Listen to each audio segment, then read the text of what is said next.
Sir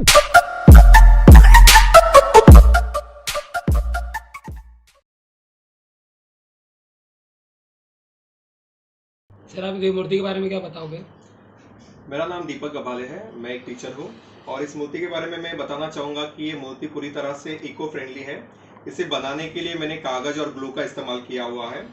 glue जो मैंने घर पे ही बनाया था, आटे को मैंने बॉईल करके पानी में भिगो के उसको बॉईल करके मैंने उसका पेस्ट बनाया और जो घर पे जो कागज़ अवेलेबल थे उन्हीं को मैंने यूज़ करके चिपका के इसको मूर्ति को बनाया हुआ है।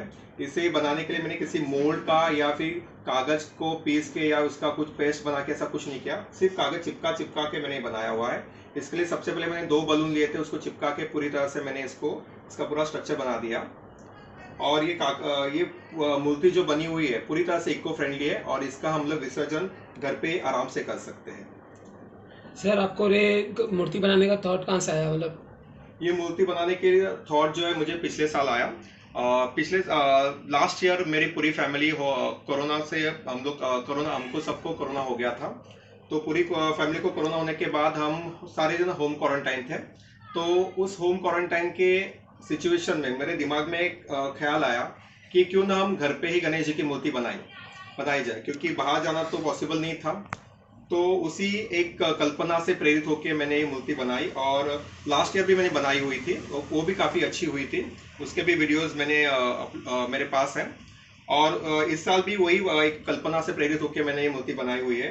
अभी हम जानते हैं कि पीओपी की मूर्ति को बैन लगाया हुआ है और बाहर जाना भी थोड़ा सा एक रिस्की भरा हुआ है, क्योंकि कोरोना का जो अभी तक जो संकट है अभी तक टला हुआ नहीं है। तो ऐसे वक्त में मुझे लगता है कि अगर हम लोग घर पे ही गणेश जी की मूर्ति बना पा रहे हैं तो एक बहुत बड़ी बात होगी। और हम जानते हैं कि गणपति अगर घर पे आते हैं तो एक खुशी की बात है, लेकिन अगर हम घर पे गणेश जी की मूर्ति बना पा रहे हैं तो उससे बड़ी खुशी और कोई नहीं हो सकती।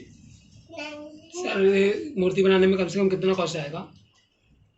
इस मूर्ति को बनाने के लिए मुझे, अगर हम कलर और ये डायमंड वर्क छोड़ दे तो सिर्फ मूर्ति बनाने के लिए मुझे कम से कम 100 रुपये के आसपास लागत आई हुई है। 100 रुपये के आसपास खर्च आया।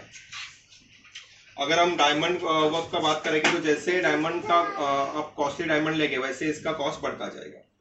सर आप और क्या बताना चाहते हो इस मूर्ति के बारे में? इस मूर्ति की खासियत ये है कि ये पूरी तरह से इको फ्रेंडली है और ये 2-2.5 फुट के आसपास बनी हुई है। अगर यही मूर्ति अगर हम लोग बाजार से पीओपी या किसी मिट्टी से बनी हुई, क्ले से बनी हुई अगर मूर्ति लेते हैं तो उसका वजन काफी हद तक ज्यादा होता है। उसको उठाना और लेके आना काफी मुश्किल भरा होता है। लेकिन अगर इस मूर्ति की बात करें तो मैं बताना चाहता हूँ कि ये काफी हल्की है। इसको आराम से हम लोग उठा सकते हैं, इसको रख सकते हैं और ये जितनी लाइट वेट है उतनी ये मजबूत है। इसको हम लोग आराम से ऐसे हिला सकते हैं, इसका टूटने का चांसेस बहुत कम होता है। लेकिन अगर हम लोग पीओपी और क्ले की मूर्ति लेंगे तो उसको थोड़ा भी अगर जोर से धक्का लगा दिया जाए तो उसके हाथ या जो भी स्ट्रक्चर है वो डिस्टर्ब हो सकता है या फिर टूट सकता है। लेकिन इसको ऐसा कोई भी टेंशन नहीं। और इसका विसर्जन मैंने बताया वैसे उस तरह से हम लोग घर पे किसी टब में आराम से कर सकते हैं।